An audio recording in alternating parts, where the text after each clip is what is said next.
Naam, ndugu mtazamaji, hujambo, karibu kwenye tutorial nyingine ya Android app development kwa lugha ya Kiswahili.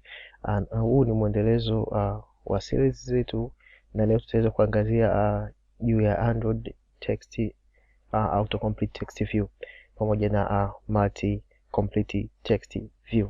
Kwa bila kupoteza muda, tuandike hapa hiyo autocomplete text view yetu, alafu tutakuja kuitumia. Kwa hiyo tuna tutaandika autocomplete text view, tutafikia hiyo enter, width, match parent, na height, wrap content. Okay, na id tutasema tuite ni autocomplete text.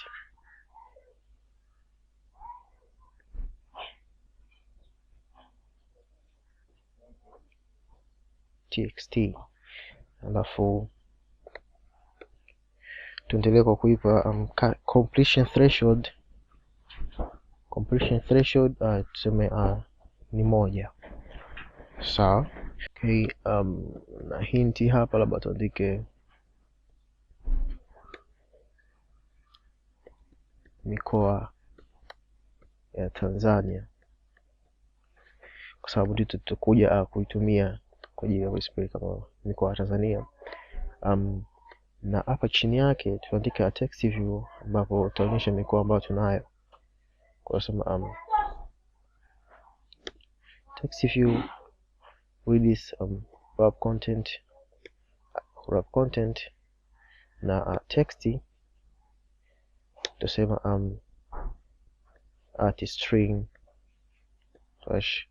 mikoa. Kwa hiyo hapa hii mikoa hatuna, kwa hiyo tutaenda kwenye string, tutaandika huku kwenye resources values, na hapa kwenye string. Kwa hiyo hapa tutaandika string name, itakuwa mikoa, tutafunga, halafu tutaweka mikoa ambayo tunayo hapo kama hiyo. Naiona nilishaiandaa tayari, kwa hiyo ni mikoa ya Tanzania. Kwa hiyo tukirudi kwenye XML file yetu, unaona mikoa itokea kama ilivyo hapo, kwa ambayo tutaitumia kwa ajili ya kudisplay hizo. Na text color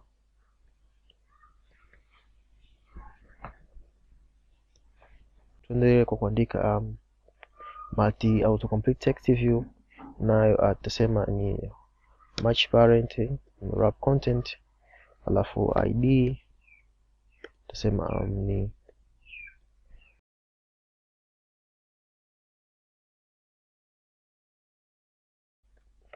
tuje kwenye upande au main activity.java, na hapo tutadeclare private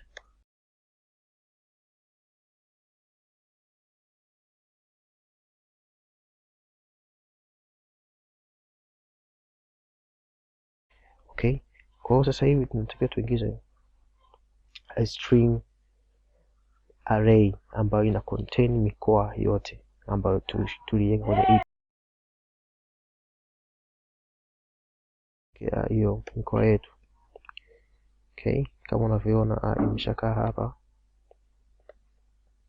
ni string nilishaiandaa ili kuondoa muda kidogo ambao tutakaotumia kuiandika tena hapa. Kwa hiyo unaweza kupause video na kuandika. Kwa hiyo hapa sasa tunatakiwa tuweke array adapter, sawa, ambao ndani tutaweka string, alafu tutaita adapter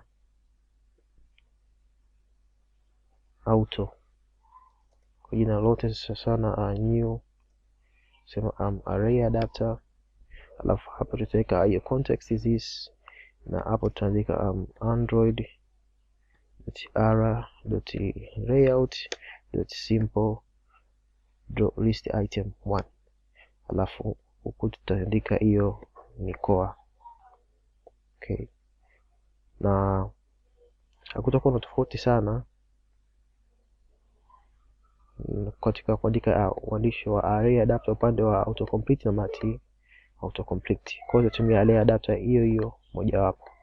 Kwa hiyo tutasema sasa hivi tutasema autoCompleteTextView.set adapter, tutasema adapter auto.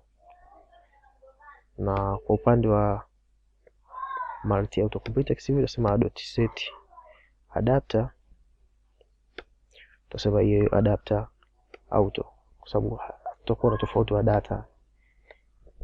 Kwa hiyo kilichobaki sasa tofauti unakuja kwamba kwenye multi autocomplete tunahitaji kuweka sababu utakuwa na unachagua zaidi ya moja, kwa hiyo tutakiwa tu separate, tutakiwa tofautishe kama ni amechagua Arusha, akitaka kuchagua mwingine basi tuweke koma kama inavyoonekana hapa. Na hapo tunaandika kutumia multi AutoCompleteTextView .set tokenizer. Okay, alafu tutasema ziko to new multi AutoCompleteTextView .tokenizer kama ulivyoiona hapo. Kwa tutakuwa tumemaliza kwa upande wa multi AutoCompleteTextView. Kwa hiyo tu run application yetu.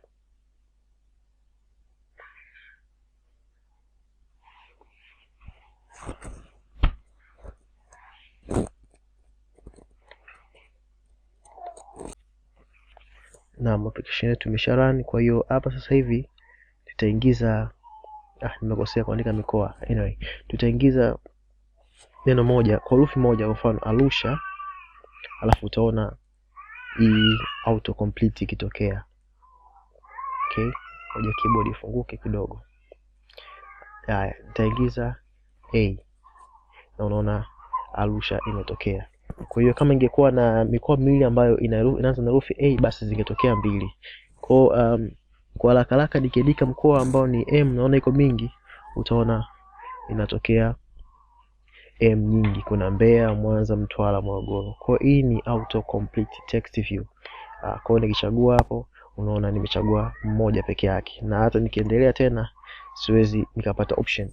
Lakini ukija kwenye multi AutoCompleteTextView hapa sasa unaruhusiwa kuchagua mkoa zaidi ya mmoja. Kwa mfano nikiingiza hiyo Mwanza pale juu, sasa hivi nataka niingize labda Mbeya.